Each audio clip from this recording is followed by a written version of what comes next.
Modern alpinists try to climb mountains by a route which will give them good sport, and the more difficult it is, the more highly it is regarded. In the pioneering days, however, this was not the case at all. The early climbers were looking for the easiest way to the top, because the summit was the prize they sought, especially if it had never been attained before. It is true that during their explorations they often faced difficulties and dangers of the most perilous nature.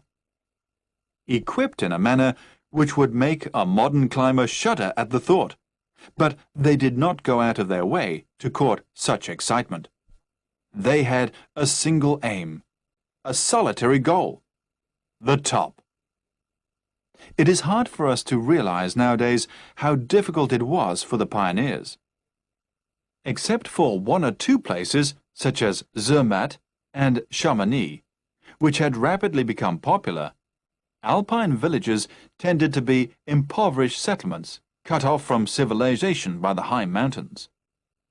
Such inns as there were generally dirty and flea-ridden. The food, simply local cheese, accompanied by bread, often 12 months old, all washed down with coarse wine. Often a valley boasted no inn at all, and climbers found shelter wherever they could, sometimes with the local priest, who was usually as poor as his parishioners, sometimes with shepherds or cheesemakers. Invariably, the background was the same: dirt and poverty, and very uncomfortable. For men accustomed to eating 7-course dinners and sleeping between fine linen sheets at home, the change to the Alps must have been very hard indeed.